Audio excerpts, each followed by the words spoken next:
मैं हूं आपके साथ रिया। कड़ाके की ठंड, घना कोहरा और ठिठुरता मध्य प्रदेश और छत्तीसगढ़।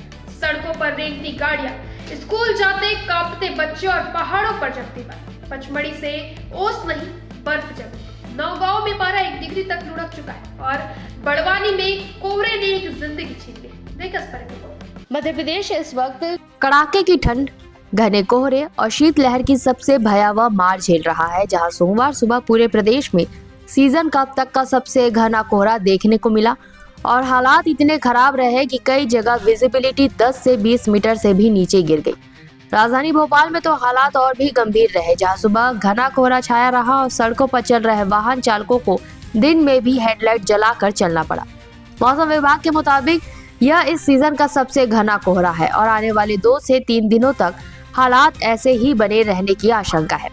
वहीं नर्मदापुरम के हिल स्टेशन पचमढ़ी में सोमवार सुबह पहली बार ओस की बूंदें जमकर बर्फ में तब्दील हो गई और गाड़ियों की सीट, घास और पौधों पर जमी बर्फ ने ठंड की गंभीरता को और भी ज्यादा बढ़ा दिया। दूसरी ओर छतरपुर जिले के नौगांव में न्यूनतम तापमान 1 डिग्री सेल्सियस दर्ज किया गया, जो प्रदेश का सबसे ठंडा इलाका बन गया।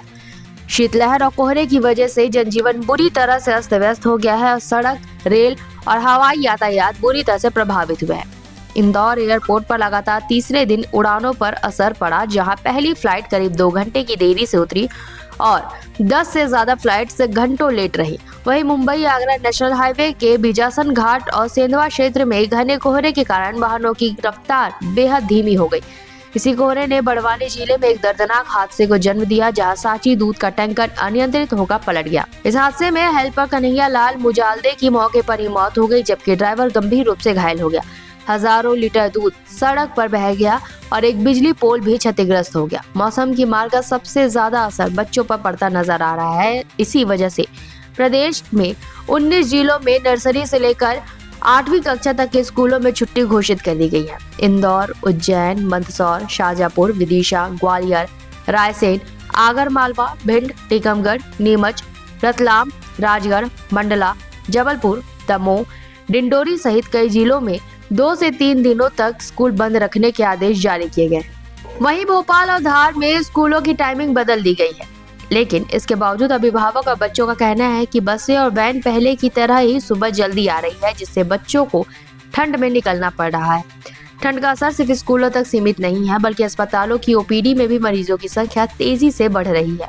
खासकर बच्चों और नवजात शिशुओं में हाइपोथर्मिया के मामले सामने आ रहे हैं। रायपुर, अंबिकापुर के अस्पतालों में पिछले 1 महीने से 400 से भी ज्यादा बच्चों में हाइपोथर्मिया के लक्षण पाए गए हैं। डॉक्टरों का कहना है कि बच्चों का शरीर जल्दी ठंडा हो जाता है और पर्याप्त सावधानी न बरतने पर उन्हें NICU और SNCU में भर्ती करना पड़ रहा है।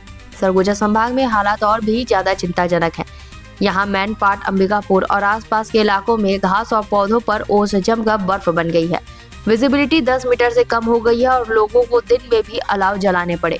अंबिकापुर में ठंड से 2 लोगों की मौत की पुष्टि हो चुकी है। वहीं किसान में ठंड से बेहाल है। नर्मदापुरम की अनाज मंडी में किसान खुले में धान से भरी ट्रॉलियों पर सोने को मजबूर है, क्योंकि वहां न अलाव की व्यवस्था है और न ही शेड। मौसम विभाग ने चेतावनी दी है कि अगले 3 दिनों में न्यूनतम तापमान में 1 से 3 डिग्री तक और गिरावट आ सकती है, जिससे ठंड और भी ज्यादा बढ़ेगी। इसे देखते हुए स्वास्थ्य विभाग ने एडवाइजरी जारी की है और लोगों से अपील की है कि शीतलहर के दौरान बेहद जरूरी होने पर ही घरों से बाहर निकले, गर्म कपड़े पहने, बच्चों और बुजुर्गों का विशेष ध्यान रखें। वहीं नगर निगमों ने भी कई शहरों में अलाव की व्यवस्था शुरू कर दी है, ताकि बेघर और जरूरतमंद लोगों को ठंड से राहत मिल सके। कुल मिलाकर मध्य प्रदेश इस भीषण ठंड, कोहरे और शीतलहर की गिरफ्त में है। आने वाले कुछ दिन प्रदेश के लिए और भी ज्यादा चुनौतीपूर्ण साबित हो सकते हैं। तो ये था भीषण ठंड का आज का पूरा हाल, जहां कोहरा सिर्फ नजरों को नहीं, जिंदगी को भी धुंधला कर रहा है। मौसम विभाग की चेतावनी साफ है, अभी ठंड का असर और भी ज्यादा बढ़ेगा। ऐसे में सावधानी ही सबसे बड़ा बचाव है। ऐसी तमाम अपडेट्स के लिए जुड़े रहें निशान पर।